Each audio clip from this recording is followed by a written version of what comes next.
By the right of the council, by the will of the force. Welcome back to an episode of the Galaxy Famous, Gorman Front approved Jedi Talk Podcast.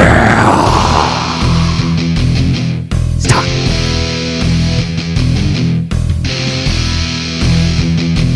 I am Matamaka here on the High Council. You are following us at Jedi Talk Podcast on Instagram, youtube.com/Jedi Talk, where you are seeing Mon Mothma dance to Sandstorm. She's saying Zagrona Tima. And joining me as always, and by the way, we're going to be on Zoom for a little bit. All right, I'm moving, so Zoom is happening. So y'all are going to get this. If you want to download the shit that's going to make you puke, you're going to be here. You can listen to Matamaka and our other co-hosts staring directly at him. Evan T. Boucher. Evan, how the hell are you today? Hey, Adiga, and good journey. I am good today. I'm jacked to talk about everything we're going to talk about. More jacked for some things than others, and it'll probably be multi-episodes, but I'm excited. Let's go. Well, Evan's jacked, and my next co-host is jacked up, and that's Brad. Here's Brad. What the hell is going on? I'm all jacked up on Mountain Dew. I'm going to come at you like a spider monkey, Chet. There you go. There you go. So, how you gentlemen? Where that's from, don't you? Yes. Oh, yeah. Talladega Nights. Talladega Nights, yeah. Ricky Bobby. Good shit. Have not seen that movie in a long, long time. Yeah, it's been a minute. But you guys, you know what I have seen? And I watched the first episode last night and finished up this morning because they dropped late and I'm an adult. Andor, Season 2, Episodes 4 through 6. So, of course, me, Chef's Kiss, again, for Episodes 4 through 6. Brad, you and I have talked a little bit about it. I just want to dive right into this stuff. So let me, before we break them down step by step, I really want to know, Evan, I haven't heard anything, like your thoughts, anything on these episodes yet. Have you watched the third episode? And two, what are kind of like your preliminary thoughts before we go through them? Spoiler alert, by the way. No, yeah, spoiler alert. I did get to watch the third one finally. And I don't know, I guess this just isn't for me. I've been excited for season 2, waiting for it to do what I've said it 3,000 times. Like Bad Batch season 1 was not for me, and then season 2 was awesome, and now I love Bad Batch. Same with Andor. Andor season 1 was not for me, and I'm like, oh, season 2 is gonna fix it. I'm gonna love it. Here we are, 6 episodes in, and I'm just like, I don't know. It's not for me. So nothing wrong with that. Not everything has to be for me. Okay. Brad, initial thoughts on these episodes, because you were Andor season 1, you were very much on the fence, maybe leaning off of it. And I was off of it. Yeah. Okay. I mean, I liked some stuff. I thought the visuals really cool. I feel like it was the first Star Wars show that didn't feel like a TV show, like visually. Mm-hmm. But this first season, I wasn't hot on. However, season 2, I am all in. I didn't really talk about episodes 1 through 3 that much because I think I'd only seen maybe the first one or something last week. Maybe I don't remember. Yeah, I loved the first 3. They were really cool. I love the arc idea, storytelling wise. I thought it was really cool. Him stealing the TIE. Is it a Defender? Destroyer? Avenger. The Avenger. That was the best part of the whole series for me. It was amazing. Yeah. And then this arc today, man, I was on pins and needles Mm-hmm. I know we'll get into it when we get to it, but that last episode with the whole Krennic scene and that little art exhibit, the tension was just they did it so, dude. They did the tension so well, where like you're watching her turn that thing and it gets stuck, dude. And you think every time they go back to it, they're gonna show that it's been revealed, and then it just doesn't happen, and then you're like, then they just kind of like show that it did off camera. This is awesome. That's exactly how I felt for season 1. Like I caught that bug, the very tense in the build up. It's like you're paying a high-end escort to edge you for an hour, and it's a satisfying ending. That's exactly what Tony Gilroy is doing for us with Andor. It's so good. I like the second arc better than the first one. Ooh. But we'll get into it. But it was I'm in, dude. Yeah. I also love that I can't really tell what's going on with these people quite yet. Like I have a theory. We'll get into it when we get into it a little further. Mm-hmm. You and me talked about it a little bit because I think I was a little confused on some stuff. But Sure. I still think I'm right. Yeah. I also, to be fair, was watching this while my kids were doing schoolwork. So I didn't get to dial in like I wanted to, but what can you do? It's part of being a parent. Yeah, Did yeah. you notice the thing in the episode 1 that I immediately texted in the group? That I was like, Brad, you got to watch You episode mean 1 you mean episode 4? or whatever Just so episode. people don't Yeah, get confused. Yeah. No, yeah. I don't know if I did. What was it? Oh no! So they cut to, was it Imperials or they cut to Oh, somebody in I an know what you're office talking about. watching something on the screen? Yeah, at the desk. Eh, Yes, these dudes were watching an in-universe broadcast of a pod race. What? How the hell did I miss that? I'm Yeah, shocked you missed and I that. immediately was like, they have listened to Brad. They stole his idea again. They're doing in-universe, like ESPN style broadcasting of a pod race. No, I will Yeah, go back tonight and rewatch that because I did not catch that. yeah, that was It's like, yeah, it's this is when not me being an ass or anything. That was legitimately my favorite part of the second arc. Like, That's awesome. I'm not trying to be like That would thick about it, that would but probably be my favorite part of the arc too, just because I love pod racing so much. But that's yeah, wild. No, I didn't catch that. yeah, yeah, that was when Cyril was going back to quote unquote pick up his note cards or whatever when he was really going to call Deidre into safe room. One thing I loved about this arc, I know we'll get into it too further down the line, but I loved hearing Cassian get his like assignment Oh, and okay. then like Yeah. them repeating it to him over and over again and like a recording or whatever, and him just listening to the character that he has to become. Yep. Sort of really cool side of like espionage. Varian Sky. Yeah, that was cool. Very cool. I loved the fashion too. I loved what Cassian was wearing as Varian Sky. It was very Star Warsy, very slick. It was different. I liked it. I like it, like the costuming in this series just from season one. And It's just we all always insane. said that is yeah, so good. yeah. It's insane. I It want looks them so to, good. to sell all of this clothing somewhere. Yeah, I know, right? I loved the tension between Luthen and Cassian about is it Goran? Gorman. Gorman. Gorman. Sorry, there's Gorman. Goron from like the Zelda franchise, and I get them confused. They come up with like a weird middle ground of name. But I love the tension of them, like him being like, "What are you thinking about? Like, why are you thinking this way? That like they shouldn't be involved." He's like, "Think like a leader." It's like, "Let's go, bitch. Yeah. Let's go, Luthen. Let's go." Mm. Oh, we're gonna get to my favorite part of the series, and you are this arc. And you know, now that I sit here and think about it, this arc was definitely I liked it better than the first one, but that's because episode 5 contained a lot of one of my favorite characters. What the hell was I gonna say? The Cyril's mom. no, Brad. That's No. the wrong mom. Wrong mom. Yeah. Wrong mom is right. This just they do such a good job in these arcs, and it's like a movie every week, and every single one was an hour today, like Yeah. or last night, and that's just like I'm so conditioned to like the Skeleton Crew, the Acolytes, and the Mandalorians. Even Mandalorian, yeah, being Yeah. like 30 minutes. And like Yeah. so it's refreshing, and I get that Andor is not the same for everybody. And Kyle, that fucking short prick over there in Chicago, Heard hopefully today. he gets picked up by a tornado or something. That stupid son of a bitch. It just he makes it his personality to hate this show, and he wants everybody else to hate it too. You know what I do find interesting, the love around this show, because it is such a slower paced thing. I'm actually surprised that people love it as much as they do. That's a good point. I really am shocked. I wonder. I mean, I know why I like season 2 over season 1. And I feel like this. I just feel like this has more purpose, and like season 1 just kind of dwindled and like wasn't really sure what it wanted to be, and like opened up a bunch of things, and like we said, it hasn't really finished some of those things they brought up. It's interesting.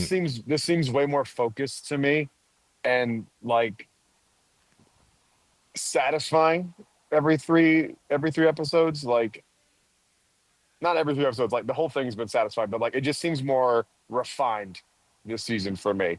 Well, Less of this like dialogue that kind of doesn't really go anywhere. That's not like super impactful. But for me, I'm with Kyle. Season 1 bored me in a lot of places where I'm just like, all right, can something fucking happen?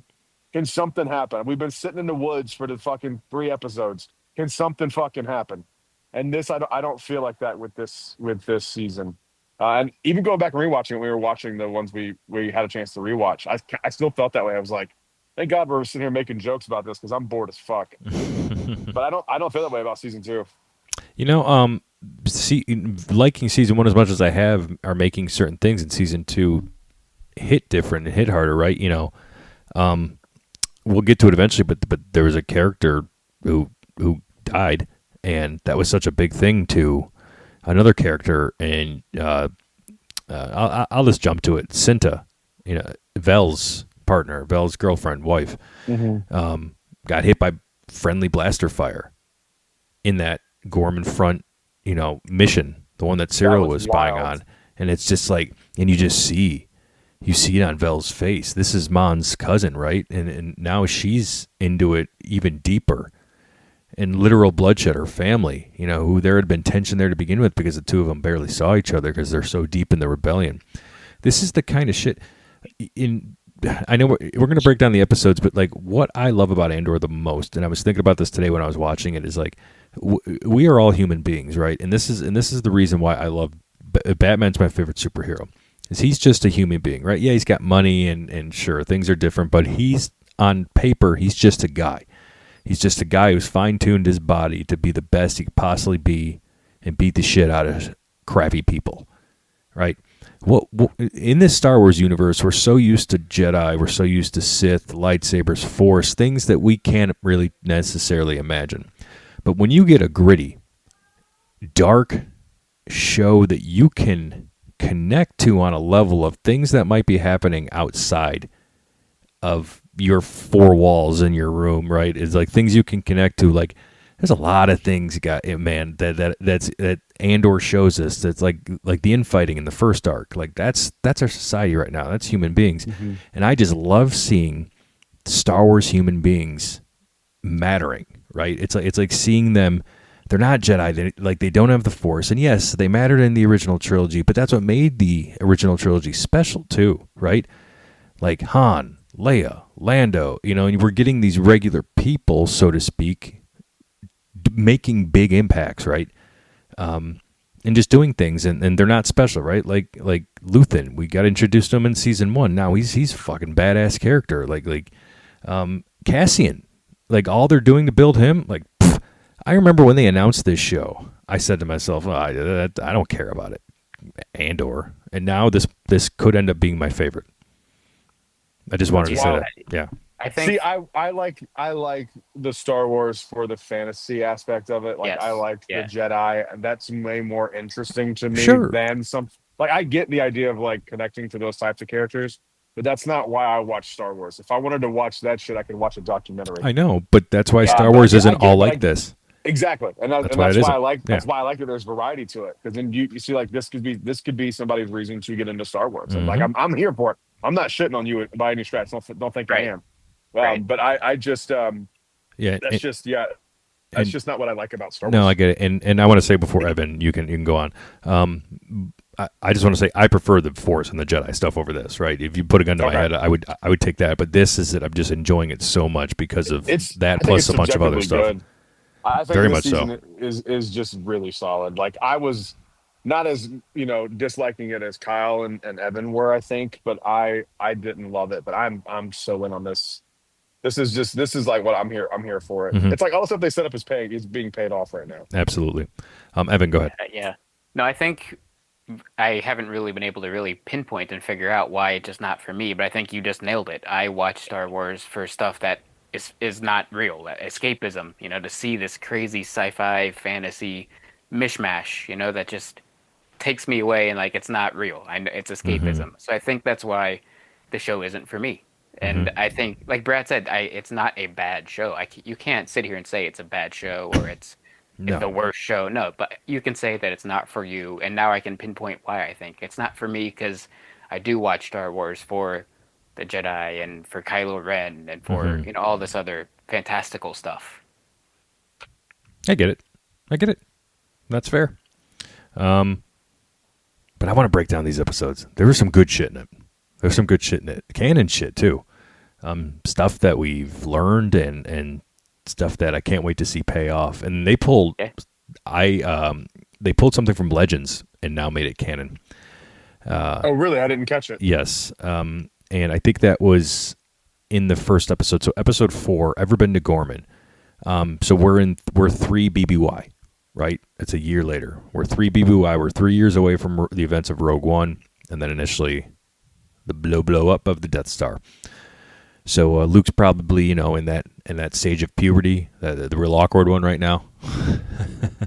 Leia's this Brad, doesn't Andor season 2 overlaps with Leia Princess of Alderaan, doesn't it? I think so. It seems like it. I think it does Yeah, because I think so. Saw this is around the time because Saw Gerrera was in this arc quite a bit. This is around the time that he kills somebody on Naboo. Who he Yeah. killed in that book. This is around that time. I forget. I will Read that shit like myself. 6 years ago. I will Well, shit and- myself if we see that live action. We'll Oh my get to god. the spoilers and the recast, but the recast later was. We'll talk about it. But if they're gonna do this time period and recast, I would be all for seeing what Leia's up to right now. So if Why they we want to got that recast Kenobi? Leia for this show, I know it's already happened, but like You go if they read- recasted. Go read Leia. Princess of Alderaan. That's what Yeah. she's doing. Her and Holdo right now are Yep. chilling, and Leia's about to watch her boyfriend blow up. Spoiler alert. Yeah, Rest in peace to that guy. Yeah, rest in peace to that guy. Rest in peace to not Han. Not Han, yeah. not Han. Evan, shut the fuck up. He's like, that guy's dead. Good, he's died on the side of a mountain like a coward. Yeah. So Get your hands off my get wife. your hands off. So we start. Did you ever see the thing when he did that thing on? It was either Jimmy Kimmel or Fallon. With Chewie. You, see- Yeah, you I know don't what think I you have- did. you know what he knows what he did. He knows what he did. Get your hands off my wife. Was that what he said? Get your hands off. That's also in one of his movies, but yeah, I think he said that with Chewie. He was like, she God. was my wife or something. with She, Chewie. that's what it was. She was my Yeah. wife. Yeah. Hysterical. You furry bastard. Yep. Oh God, dude, you got to see it, Tom. It's All fucking right, all right. hilarious. It Yeah. was leading into the Force Awakens, I think. Okay. Yeah. It was really funny. I'll look it up.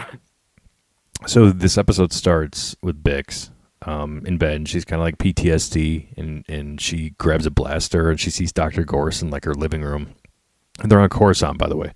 And she like takes a blaster, and then Cassian comes up behind her and like calms her down, and he's like asks her, are you up again? Is it Dr. Gorse? And she basically says yes, and I believe we see the.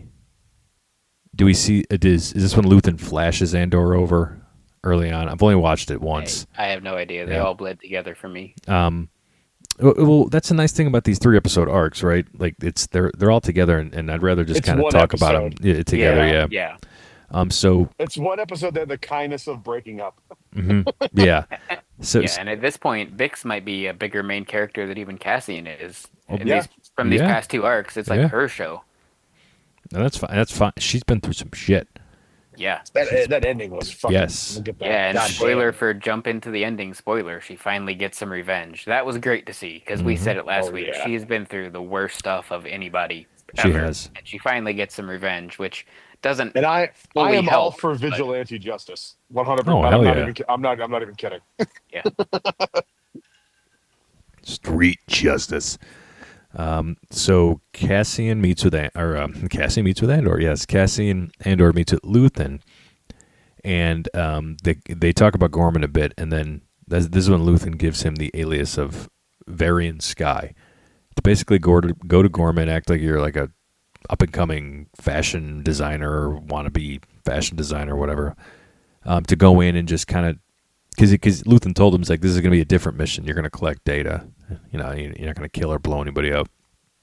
And then I know Cassian, he meets with Enza Rylance and her father. Can I also point Caro. before you continue? Can I also point out that like I think it's really cool that he's not just a hired gun. Like Yeah. Luthen trusts him to do more than just go, hey, go assassinate this piece of shit. Like it shows his range as a spy. hmm And it also kind of makes sense why he was tasked later on down the line in Rogue One, because it wasn't just a shoot 'em all kind of thing. There was like a lot of thought that went behind that heist. Right. Right. It kind of shows how much versatility he has. hmm So he's talking to the Gorman Front, who's the rebel cell, very weary of, conflict with the Empire. They've been paying attention. Cyril Karn is getting watched. We find out that he now lives on Gorman, and he's like leading this team of the spider collectors. They're auditing and counting and collecting Gorman spiders. So there's a lot of character movement and stuff going on here, and I probably just missed it. So who and how does Cyril get deployed to Gorman? Okay. So this is a fascinating story to me. Yeah, I did not there's a think lot going on in it, and I feel like I missed a lot of it. So I yeah, I did not think I'd be this into like the Cyril Deidre part of it, but like Deidre's so much more important now because she reports directly to Krennic and she's heading the Gorman thing. I So love these two. yeah, so we have a year between it, right, Evan? So yeah, by the way, I can't wait to see Cyril's mom get it. She's just gonna lose. Cyril's got to do it, right? The mental torture, he's got to do it. probably. She's like the main villain here. Fuck the Empire. It's Cyril's mom. I think he just got to deal with it. That's Maybe. part of his character. Yeah.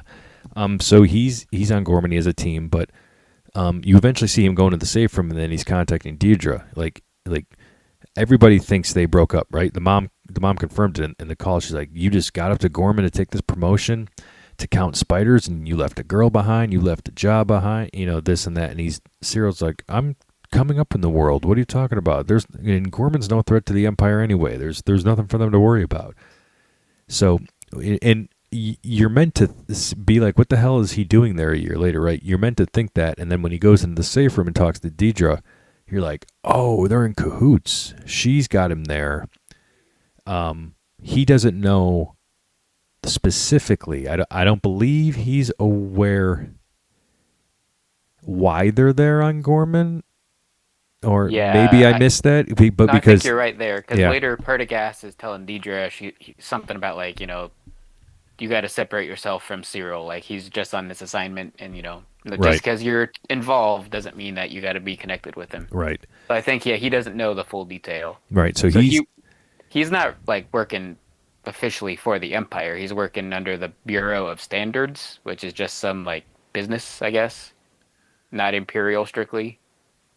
I thought it was Imperial. Maybe yeah, maybe it No, is. I thought he was working with IBS. Yeah, No, because they come and kick him out. They're like, hey, we got to search your office. Get out. That was not IBS, though, was it? That was the Empire. Well, the ISB is the Empire. I know, but they're ISB. a Separate different. sex.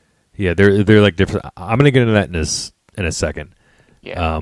So either way, the Bureau of Standards transfer him to Gorman Mm-hmm. under the command of Deidre and Partagas. Bureau of Standards, I'm pretty sure is it's like a government agency. They're just like a. So yeah, he's over there in Gorman doing counting the spiders and stuff, and then he's talking to Deidre. He's just reporting, and he has no idea, but they're collecting useful data from him.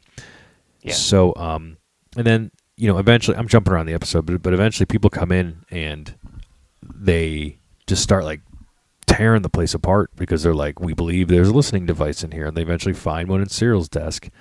But Cyril knew this, right? He knew the Gorman front was watching him, right? He tied that string on the bottom of his apartment door, Yeah. which is incredibly smart. Yeah. He knows he's being followed. He knows he's being watched. And then Deidre's reaction after he said he knows he's being followed 24/7 was interesting because I think that tipped off that she believes that like Pendergrast, like the ISB, are keeping an eye on him, making sure he doesn't find out, and that like the two of them aren't in some super cahoots, right? I think she's super nervous. She might have gotten this guy killed. Mm-hmm. Okay. So, yeah. Yeah, that makes sense. Yeah. So anyway, we let me go back in my notes here. So Vel and Cinta arrive, obviously to bolster the Gorman rebels. They're kind of working behind the scenes. And I remember Vel just kind of telling them how tough it's going to be. You just like needing to unite, and this is the Legends event that they brought into canon that was introduced in this episode that is now canon, called the Tarkin Massacre. So this is when Moff Tarkin. This is fucking wild. He took a Star Cruiser, or not a Star Cruiser, He just took, what was it, in an he landed The just Imperial landing shuttle, right? yeah, he just landed landed like on a ship 500 on people. 500 people. Yeah, I was trying to find what exactly it was, but I just remember him landing a ship on 500 people after telling them to move, and he's just like, "Fuck it, land on them." That's insane. So nuts. That's like crazy. That's the Imperial version of the Holdo maneuver. Yeah. The Tarkin The Parkin. Tarkin. Tarkin Parkin. Nice. The Tarkin Tarkin Parkin. Parkin. He got Grand it. Moff. Grand Moff Parkin. Grand Moff Parkin. Grand Moff Parkin. Parkin. Nice. That should be the title of the episode, Grand Moff Parkin. The Tarkin Parkin. He's a boomer. He's like, can I park here? Oh, no. I did it again. I killed these 500 people. do it anyway. Fuck the Gormans. That's the way Tarkin sees it. So let's kind of jump around here. You know, I've been going at it for a while. So episode 5, I have friends everywhere. We get more with Varian Sky. It like deepens. He's really evolving as like a reluctant participant in like the sophisticated, you know, mission that he's on, and is Like all the like code talk that Cassian does too is great because you can see he's picked it up from Luthen. Because Luthen, you can see Luthen like switch. He'll be talking serious, and all of a sudden he's like, "Oh, thanks for bringing in this piece to my collection," and that's how like his code talk for "we're done here," you know, like so you've seen that Cassian now has this way of speaking, Yep. which he's definitely picked up from Luthen. So then we go to Dakar, and this is my favorite part, probably of this arc. But God, do we get so much Saw Gerrera? Same. Oh my God! Seeing that shot that was the same shot as like Poe and Finn running towards the camera in episode 7 was so cool. Yeah, the name of the planet being there is for people that know the name from Force Awakens and stuff. So we're like, oh, it's Dakar. But for the people that don't know the name of the planet, that shot probably hit in their brain. They're like, didn't I see this in the sequels, or haven't I seen this before? That was to help those people establish that this is that same planet that the Resistance eventually uses as a base. That's so cool. I again, you know, the show is great, written well, and then they're doing stuff like this. You know, these are nice nods, and it gives a tip of its hat to the sequels too. You know, and everybody who watches Andor supposedly doesn't like the sequels, so that could have easily been just Jungle Planet 45. Sure, they could have been another new planet, but thankfully they didn't do that. They connected it to something. I don't care what they connect it to, as long as it's connected. And thankfully, it was the sequels. But yeah, a connection was great. And I'm probably combining Saw's parts from the last 2 episodes here, but God, this was crazy because we see that Wilmon, who escaped with Cassian and Bix at the end of episode 3, at the end of the first arc, we see him with Saw Gerrera now. And like is he a new character for season 2? Oh, I want to say yes, but okay, because I can't remember. Yeah, so he's with them. He's with Saw. We don't necessarily know how he got there, but he's just got like this. He's got like this. Is it like an engine of sorts? It's kind of like this machine that, like if it's turned on correctly, it releases like a volatile gas called is it rhydonium? Rhydon? Rhydonium, yeah. It's rhydonium, but they call it rhido for short, I think. Yeah. Rhido. Yeah, okay. And it's just like this gas. It's like a maneuver. It has like a combination that you have to. It's a crazy one. Like select it for a certain. Like there's a bunch of different variables, and like each one is programmed for a certain target, is what I could gather. Yeah. Oh, but I before we even get to that part, I popped so hard because I didn't see this coming. When that Pelly or not Pelly or Pulte, the one who Saw basically told Wilmon to teach everything, and Saw was making it seem like that Wilmon was basically dispensable, but the guy Pulte was like, no, we should keep him around. And then Saw goes up and points his gun at Wilmon, and then eventually murders Pulte. He just pulls the gun and boom. He's like, this guy was a spy. He was nuts. He was a spy for the Imperials. So I'm just like, fuck. That's so Here's badass. The proof. Yeah, here's the proof. Google it. So then Saw, we eventually get to it, and Saw's like, like every time he speaks, it's just like it's so poetic in a sense. That like it's kind of like it almost has the same effect as like Yoda does, right? How he speaks backwards and in riddles. Saw's just it's so different the way he delivers it, right, and the way he talks, and it makes sense for his character. Everything he says feels important. Yep, and there was something he said. One of my favorite new quotes in Star Wars. Saw just says, "Revolution is not for the sane." And it's true. And he's sitting there, he's like, I'm not. He's like, I'm not sane. Revolution isn't for the sane. Mm-hmm. And he's basically further radicalizing, and we're seeing this, the partisans being, just being the more extreme part of the rebellion and the revolution. So, Same goal, different tactics. yep. So then we jump over to Coruscant. I know Mon Mothma's there. She's being a politician. She's doing this balancing act of running the rebellion. They're trying to fund it at the same time of, just trying to get people to support legislation and shit. And it's like, that shit's real. It's very rare to get a politician who cares, but you get one trying to do stuff, and you just get shot in the face because there's bigger things on hand. Her main, not like goal or mission, but her main thing that she's doing in this arc is going to all these like political parties, not as in like this party versus this party, but like a ball or a gala or whatever. Yeah.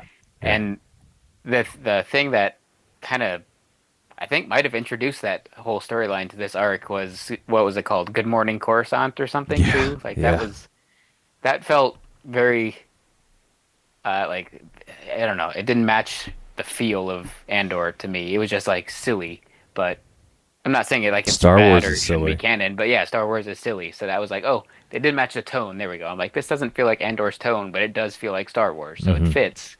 Yeah, It was just like, it's no stranger than that fucking thing in Return of the Jedi singing. No. yeah, it was Star Wars silly. So I was happy to see a Star Wars silly thing in Andor, and it did introduce what Mon Mothma was doing. So it fit the story and everything. So it was good that it was there. Every piece of dialogue, every shot in Andor matters. There's always meaning behind it. Okay, so eventually with episode 6, and then we also see too, we didn't mention that, but Bix is like dropping drops to help with her PTSD. She's like taking drugs, and it seems to like conquer out, right? And then Luthen eventually meets with her too, and he was about to give her a job. He was about to give her to get her to do something. Then he changed his mind. I think when she saw she was like, taking drugs and stuff, and he told her, he's like, just fair warning: the more you use it, and once you stop, they come back worse. So basically like the visions and shit. Once you stop it, it stops for a while, but once you stop, the dreams come back worse. Yeah, exactly. So this final episode is when everything kind of boils up and happens. The Gorman front, the Gorman rebels are, in the midst of intercepting the Imperial convoy that they've aimed at, and we've seen them planning and looking at and varying. Like, okay, we know the shit that we want is in this, convoy vehicle. They're looking to basically expose the Empire, right? And at the same time, the Empire want this to happen. Yes. So they can pinpoint, oh, there's a rebellion. We need to squash this rebellion on Gorman. Exactly. Yeah, that's how they're going to hide everything when they're looking for the is it Calcite? I always say it wrong. Yeah. And I will probably go back to Saul too, but we didn't mention that Rhydonium was also in The Mandalorian in one of Bill Burr's episodes. So we got a connection to Mandalorian. So they're doing all the Star Warsy things, the silly Coruscant TV show, the connections. They're nailing all that stuff.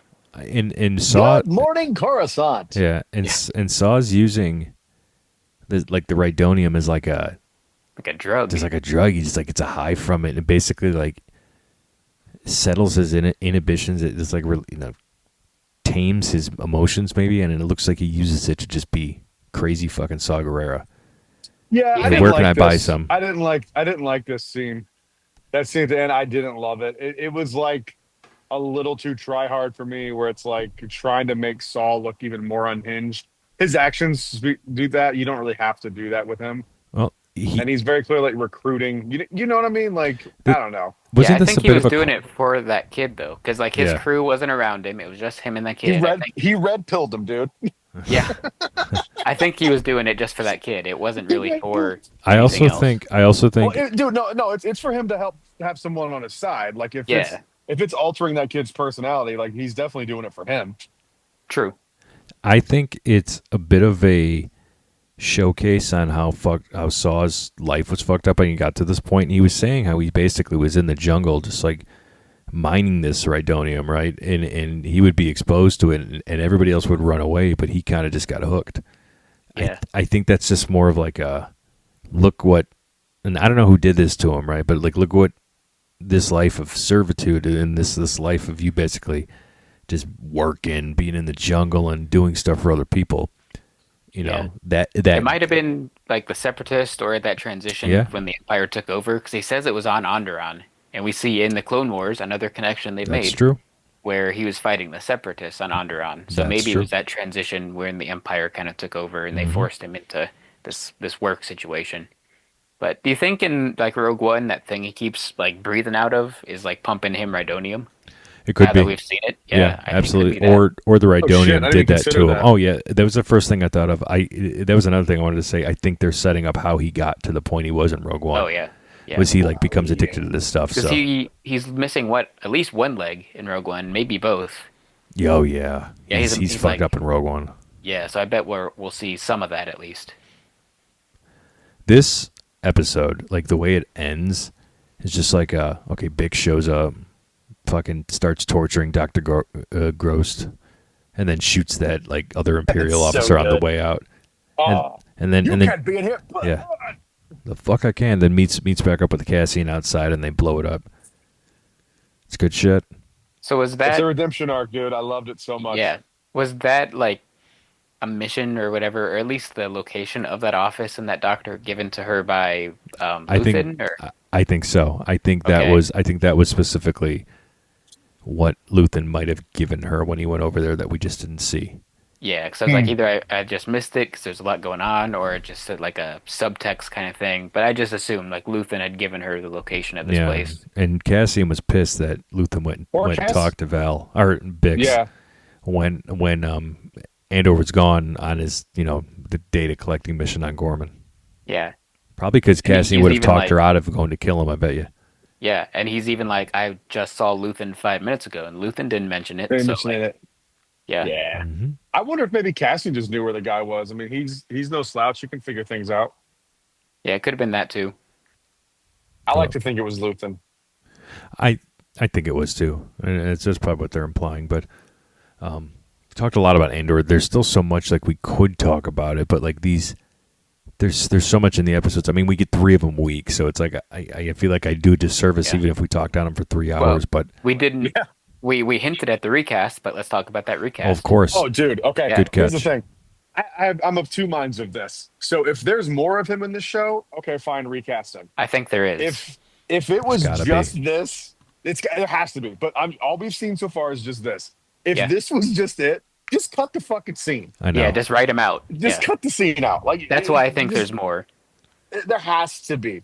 Especially There because who they has to got. be more. That was Benjamin Bratt. He's like a big actor. He is. He Yeah. looks nothing fucking like Jimmy Smits. He looks Yeah, he's nothing fine. like him. Yeah, it No. Jimmy He's Smits fine. is like 6'5", dude. Jimmy Smits is huge. Yeah, he was fine though. I don't have a problem with Oh, it at all. I didn't like it at all. Huh. It was bad casting. I don't He know. looks more like fucking Lando than he does Bail Organa. Okay, yeah. I mean, maybe he could pull off a Racist. Lando, but Whatever, it's what it is. I think he killed it, and I think he's definitely coming back. Like you said, they wouldn't just waste a big actor and waste 30 seconds of screen time for this. I think he's coming back. And as far as we understand, Jimmy Smits just wasn't available. Like Oh, Tony. and I'm he's hoping like it's for Dexter. I'm hoping he's filming Dexter Resurrection, and that's why he couldn't make this. probably, but he's also what like 70, so he's not going to play 35, 40-year-old Bail Organa. Which is why you need to have someone be that looks like him, just younger. And he doesn't look like fucking Bail Organa, dude. He just doesn't. It's just a little jarring. That's all.